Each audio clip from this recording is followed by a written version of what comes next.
مگر اس میں 3 نئے عنصر ہیں, 3 نیو ایلیمنٹس. ایک کہ ہم نے اس مرتبہ طالبان کو ریکگنائز نہیں کیا ہے. ہم نے 94 میں فوراً we were one of the first countries, probably the first country to recognize the Taliban regime. اچھا, دوسرے اب ہم علاقائی اپروچ ہم نے اختیار کیا ہے, جس میں ترکی, قطر اور پیچھے اس کے سعودی عرب, چین, یہ سب انوالوڈ ہیں. ایک ٹرائی پارٹائٹ چین کے ساتھ ہماری پاکستان, افغانستان, چائنا کی ٹاکس بھی ہوئی ہیں. اور تیسرا ایلیمنٹ یہ ہے کہ ہم سختی سے پیش آ رہے ہیں. ہم نے پہلے ہمیشہ ہر قسم کی ان سے گفتگو کرنے کی کوشش کی مگر وہ ناکام رہی. تو اب ہمارا اپروچ ٹف اپروچ ہے, اسٹرانگ اپروچ ہے. سو میں سمجھتا ہوں یہ 3 ایلیمنٹس ایسے ہیں جو کہ سچویشن میں کچھ تبدیلی لا سکتے ہیں. اور دوسری بات آپ نے جو روس کی ہے وہ درست ہے. روس ایک بہت اہم رول پلے کر رہا ہے اور وہ طالبان حکومت کو ریکگنائز بھی کرتا ہے. تو روس میرا خیال ہے کہ ہمارے ٹاکس کو انکریج کرے گا. لیکن ٹاکس طالبان کے ساتھ ہماری کیا ہو سکتی ہیں؟ طالبان ہمارے پورے بیسس کے خلاف ہے. They are against the constitution of Pakistan, they are against the state system, وہ ہر چیز کے خلاف ہیں.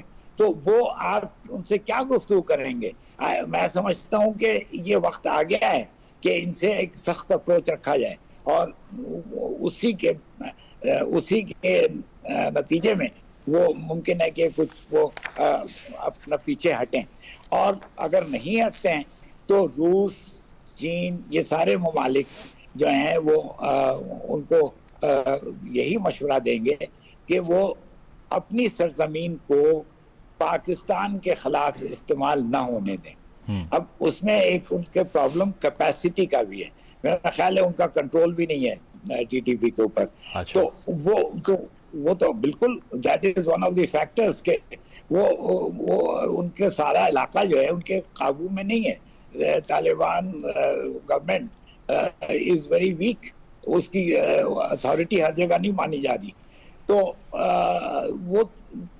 وہ اس کو طالبان سے بات کر کے کیا فائدہ ہے؟ ایک تو آپ کی بات سنتے نہیں ہیں, دوسرے ان کے علاقے پہ کنٹرول نہیں ہے.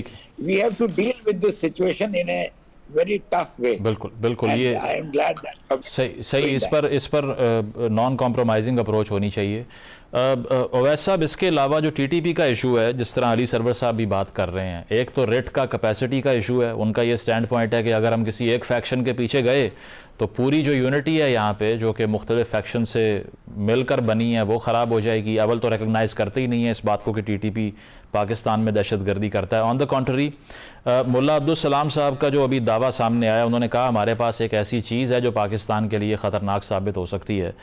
Perhaps he was signaling towards suicide terrorism. پچھلے 2 سالوں میں 4000 کے قریب کیجولٹیز پاکستان میں دہشت گردی سے ہو چکی ہیں. حالیہ اسلام آباد کے اندر بھی ہم نے یہ واقعہ دیکھا. تو آپ کو کیا لگتا ہے کہ یہ تو ڈینجرس قسم کے جو بیانات دیے جا رہے ہیں, ریڈیکل بیانات دیے جا رہے ہیں, ان کے کانسیکوینسز کو کیسے کنٹرول کریں؟ اب ریڈیکل اپروچ لیں, کائنیٹک مینز کی طرف جائیں, اس کے علاوہ کوئی آپشن نہیں بچی؟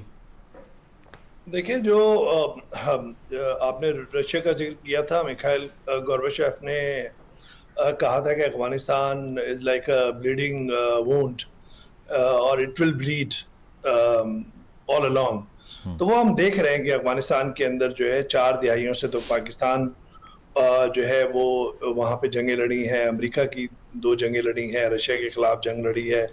یہ جو پاکستان نے 2021 میں جو جب کابل پہ ٹیک اوور ہوا طالبان کا, تو شاید مس ریڈ کیا, اور اس وقت عمران خان صاحب کی حکومت تھی اور جنرل فیاض حمید وہاں پہ گئے تھے اور نیگوشیشن کر رہے تھے, جرگاز بھیج جا رہے تھے. تو ایک انڈیسائسونیس دیکھی جا رہی تھی کہ جی طالبان کے ساتھ بات چیت ہو سکتی ہے اور شاید وہ اسلام آباد کی ڈکٹیٹ کریں گے, اور انڈیا وہاں سے چلی گئی ہے. اس وجہ سے یہ بہت کوئی ایک سازگار سرزمین ہوگی افغانستان پاکستان کے لیے. لیکن وہ میرے خیال میں ایک misread the whole script actually. اس کے بعد ہم نے دیکھا کہ جس کا آپ نے ذکر کیا کہ ہزاروں کی تعداد میں جانے گوائی ہیں تحریک طالبان پاکستان. یہاں بھی ایک مسئلہ ہے کہ تحریک طالبان پاکستان سے بات چیت کیسے ہو سکتی ہے. تحریک طالبان پاکستان تو اے پی ایس میں انوالو تھے, تحریک پاکستان تو یہاں پہ خون بہا میں شامل تھے. تحریک طالبان سے کس طریقے سے قطع تعلق کر سکتی ہے افغان طالبان جو ان کے نظریاتی بھائی ہیں, جو ان کے لیے جنہوں نے قربانیاں دی ہیں, نیٹو فورسز کے خلاف لڑائیاں کی ہیں, امریکی افواج کے خلاف لڑائیاں کی ہیں. طالبان جو ٹی ٹی پی ہے اس کے فٹ سولجرز ہیں اور ان کے لیڈرز جو ہیں ان کی جو اوتھ آف الیجنس ہے وہ کس پہ ہے؟ وہ ہے افغان طالبان کے امیر ہبت اللہ پہ. تو وہ کیسے اس سے الگ کر سکتے ہیں؟ تو میں سمجھتا ہوں کہ بہت گمبھیر صورتحال ہے افغان طالبان کے ساتھ جو ہے وہ ویسا لیکن it took us some 30 years to decide that all Taliban are bad Taliban. آپ کو لگتا ہے کہ اب آ کر اس پہ تو کنسنسس کم از کم ہو چکا ہے, یا ملک کے اندر جس طرح اچکزئی صاحب کچھ کہہ رہے ہیں, سہیل آفریدی صاحب کچھ کہہ رہے ہیں, یہ ایشو اب بھی ہے؟ نہیں دیکھیے, یہ تو بہت ہی بدقسمتی کی بات ہے کہ کس طریقے سے خیبر پختونخوا کی حکومت جو ہے وہ وفاق یا جو ہماری جو سیکیورٹی اسٹیبلشمنٹ ہے اس سے اس بات پہ اڑی ہوئی ہے کہ ان کے خلاف آپریشن نہ کیا جائے وغیرہ وغیرہ.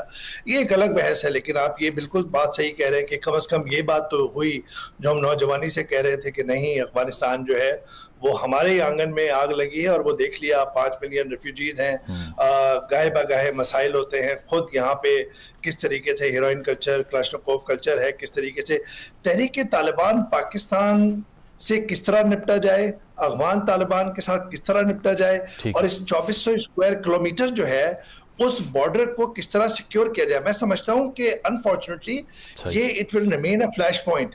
اور مجھے یہ لگتا ہے کہ یہ قطر اور ٹرکی اس طریقے سے اس کو معاملہ کو سالو نہیں کر سکتے. اگر معاملے کو سولوشن کی طرف لے کے جائیں گے تو وہ چائنا ہوگا. چائنا کے وہاں پہ بہت انٹرسٹ ہے, اور مجھے لگتا ہے کہ پاکستان ایک اکنامک لائف لائن ہے افغان طالبان کے لیے یا افغانستان حکومت کے لیے. تو وہ تو ان کی جو دھمکیاں ہیں یا بھپکیاں ہیں وہ تو کام نہیں آئیں گی. اور ٹریڈ بائیکاٹ جو ہے بالکل وہ آج سیکورٹی اسٹیبلشمنٹ اگر یہ فیصلہ کرتی ہے کہ ان کے خلاف آپریشن ہوتا ہے تو 6 مہینے بعد اسی فیصلے پر قائم رہنا چاہیے, نہ کہ ان کے ساتھ پالیسی کنسسٹنسی کی آپ بات کر رہے ہیں وہ ہونی چاہیے. پروگرام میں ایک بریک شامل کریں گے, بریک کے بعد واپس آتے ہیں. Stay with us.